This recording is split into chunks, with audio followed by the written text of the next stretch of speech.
point in that. It's also there in the book. It tells you not to get drunk because God encourages all these things.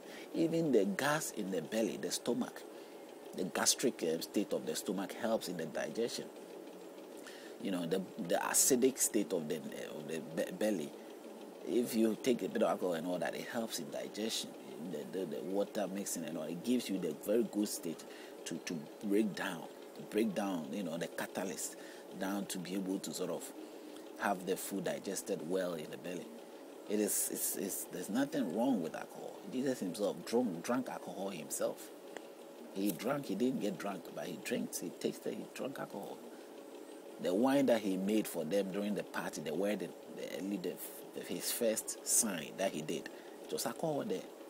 That was alcohol. He made wine for us to be shared to this point, and the people were even happy. He gave them sweet wine, like the red wine with more tasting on, or the grape wine, nice wine with sweet taste in it. Wine made out of something special. So they say, wow, this wine is sweet. They will get drunk if they drink more, but it was with taste. It was tasty, sweet wine. It has got alcohol. That is what the explanation to me. That's what I see. Because wine, if wine is mentioned in the Bible, there's amount of, find the definition of wine. So whoever was doing the translation, they were using words that has got meaning in the dictionary for us to know what they are trying to say. And if wine means wine and is used here, why should you be thinking that the wine they were using has no alcohol? What wine hasn't got alcohol? Anyway, it's entirely up to people how they want to think or what they want to use to justify their own faith. But if you want to go by the book as it is. If they accept the book being from God or guidance from God, inspired by God, let it be as it's meant to be. And then you will see whether it is God or not. You see, many people are denying these things, but they are not realizing that they are denying it. Their actions of men is denying it. They are denying their own faith in so many directions, and they are not admitting to it.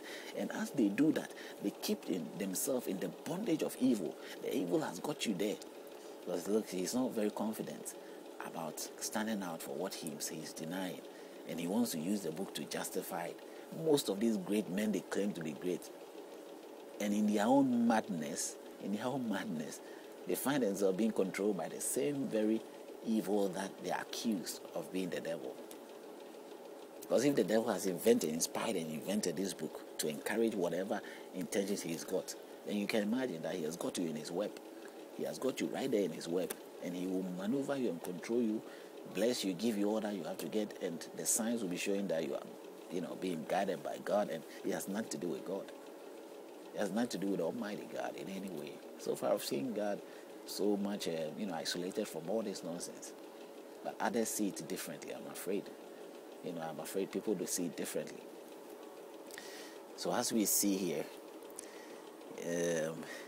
Aaron is being advised not to take alcohol when he's going in front of God. He can even take alcohol maybe, when he's out. But when he's going before God, he shouldn't take alcohol. That is what the statement says. If you read it and it's different, then that's your reading and your own conversion. I don't know about that.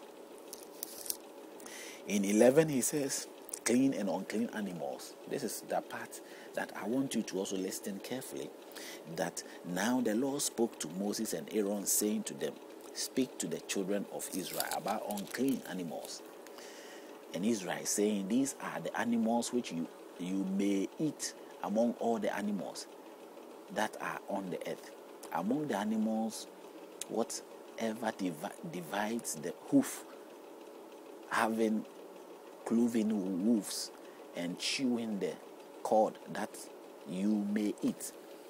Something to do with a sheep and all that, you may eat. He's telling them what to eat and what not to eat. In verse 4, he says, nevertheless, these you shall not eat among those that chew the cord or those that have cloven hooves, the camel, because it chews the cord, but it does not have cloven hooves.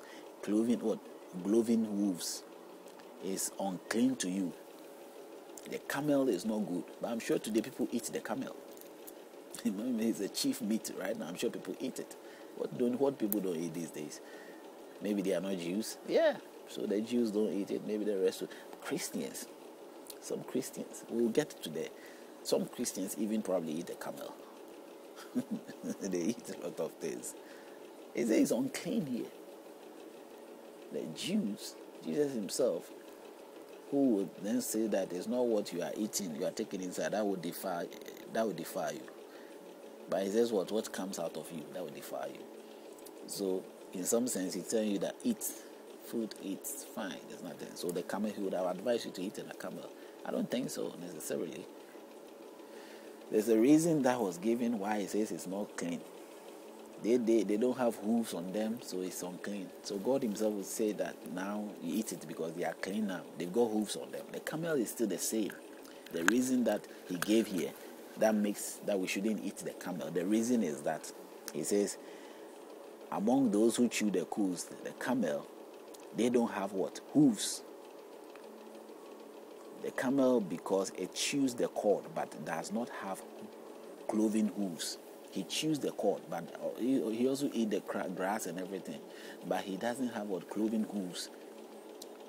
Today, if you are eating camel, has the camel got cloven hooves now? No.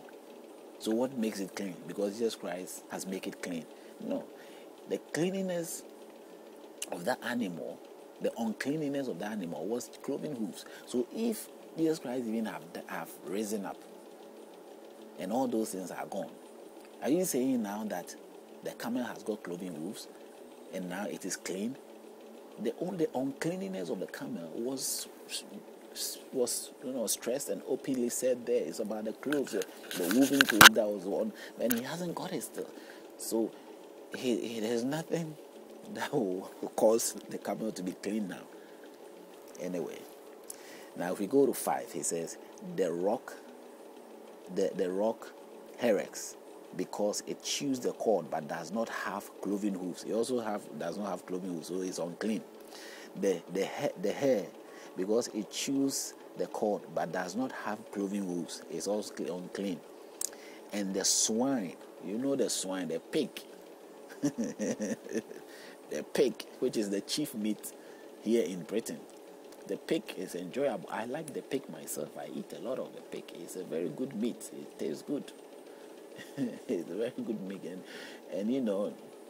it's widely believed that even it's got a thick skin, and it's hygienically free from those germs and all that. It's hard for it to contract bad diseases.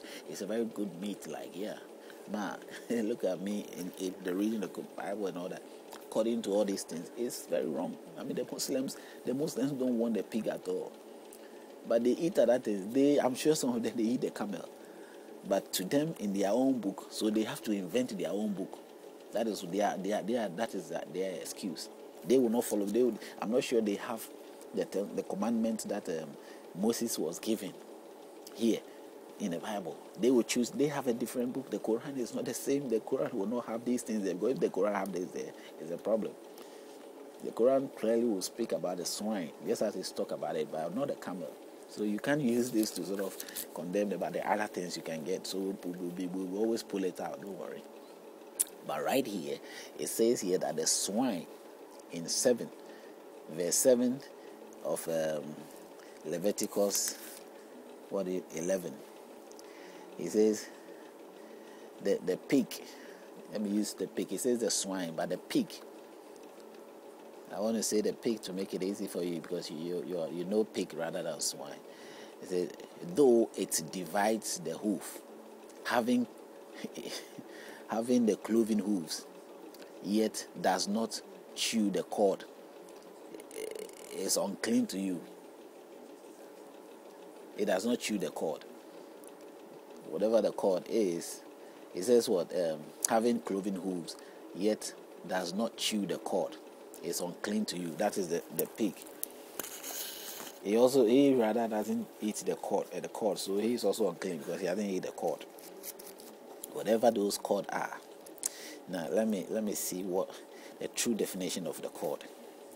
In here in the dictionary, it says the cord is like food which cattle, etc., bring back from the stomach and chew again. It's like if you see the sheep and he eats grass, probably people, it's assumed they have 2 bellies. Then it settles down on the top part of the belly, and he